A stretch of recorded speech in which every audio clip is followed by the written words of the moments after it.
तर रोहित पवारांसोबत सावलीसारख्या उभ्या असलेल्या खासदार सुप्रिया सुळे यांच्याशी संवाद साधलाय आमच्या प्रतिनिधींनी. पाहूयात. ईडी कार्यालयाबाहेरून सुप्रिया सुळे आपल्या सोबत आहेत. सुप्रियाताई, आजचा दिवस राष्ट्रवादीसाठी अत्यंत महत्त्वाचा आहे. एकीकडे विधिमंडळामध्ये जयंत पाटील स्टेटमेंट देत आहेत, ईडी कार्यालयामध्ये रोहित पवार स्टेटमेंट देत आहेत. आजचा दिवस शरद पवार आणि तुम्ही स्वतः तळ ठोकून आहात राष्ट्रवादी कार्यालयाच्या परिसरात, ईडी कार्यालयाच्या परिसरात. एकतर राष्ट्रवादी काँग्रेस आणि माझ्यासाठी प्रत्येक दिवस हा महत्त्वाचाच असतो, कारण का रोज कुठलं तरी चांगलं काम आम्ही करण्याचा एक प्रांजळ प्रयत्न करत असतो. त्याच्यापैकी हा काळ जरी आव्हानांचा असेल ही वेळ संघर्षाची आहे, तेही करू, काय प्रॉब्लेम आहे. रोहित पवारांना ईडी कार्यालयाच्या दारापर्यंत सोडायला आज सुप्रिया सुळे आल्या होत्या. आत्या म्हणून तर पाठीशी आहातच, काय कानमंत्र दिला आज? कारण शरद पवारांचे सुद्धा आशीर्वाद घेतलेत रोहित पवारांनी. मी कानमंत्र देण्यासाठी आले नाही. गेल्या एक दशक माझ्या आयुष्यातलं हे खूप वेगळं राहिलेलं आहे. मी याच्यासाठी एकतर राजकारणात आले नाही.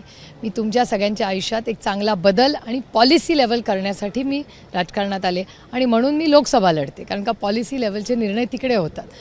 आणि गेल्या 10 वर्षात मग भुजबळ साहेबांचं कुटुंब असेल, किंवा मुश्रीफ साहेबांवर झालेले आरोप असतील, किंवा प्रफुल्लभाई जेव्हा ईडीमध्ये आलेले असतील, किंवा संजय राऊत असतील, किंवा नवाब भाई असतील, देशमुख साहेब असतील, असे किती असंख्य कुटुंब आहेत, त्यांच्यासाठी मी अनेक वेळा आलेले आहे. त्याच्यामुळे माझ्यासाठी हे काही नवीन नाही. एक दुसरं, ईडी तर सोडा, मी तर आर्थर रोड जेललाही गेले होते. मला आठवतं तेव्हा भुजबळ साहेब आर्थर रोडला होते, तेव्हा त्यांचीही भेट घेण्यासाठी मी गेले होते.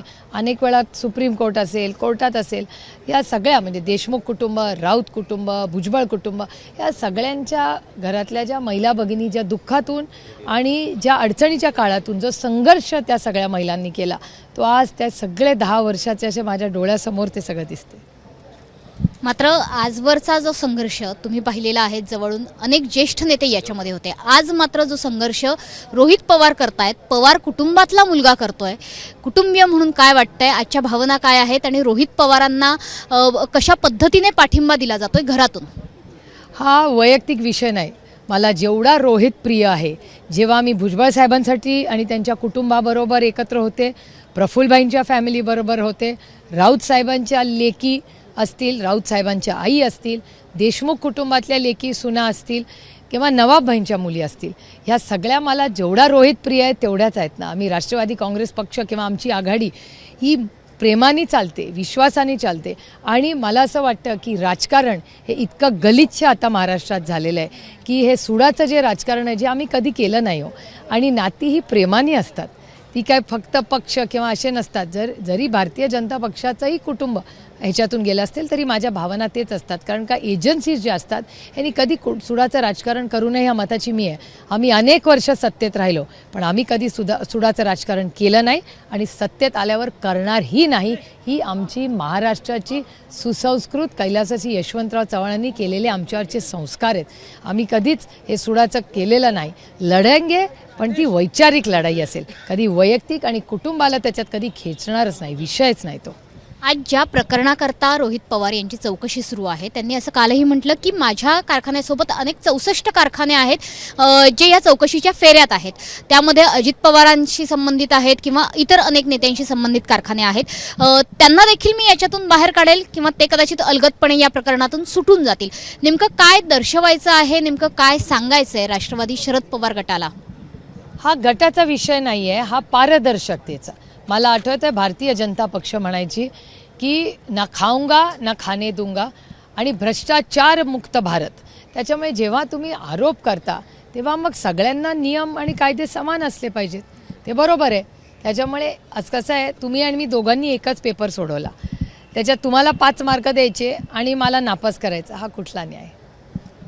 की आज विधिमंडळात सुद्धा जयंत पाटील यांचं स्टेटमेंट सुरू आहे. काल जी सुनावणी झाली त्याच्यामध्ये कागदपत्र गहाळ झाल्याचा मुद्दा आला. अर्थात सुनावणी सुरू आहे, त्याच्याबाबत तुम्ही काही बोलणार का? आणि एकंदरीत दोन्ही बाजूला 2 संघर्ष आज सुरू आहेत, एकाच वेळी सुरू आहेत.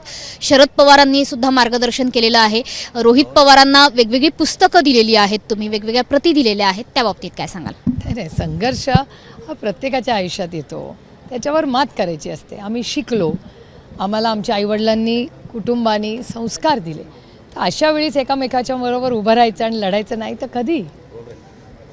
की त्याच्यामुळे सुप्रिया सुळे ह्या आता ईडी कार्यालयाच्या बाहेर अजूनही आहेत.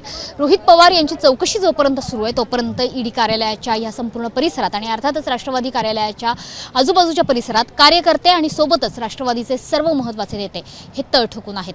कॅमेरामन इरफान समदेश पाठक, एबीपी माझा, मुंबई. एबीपी माझा, उघडा डोळे बघा नीट.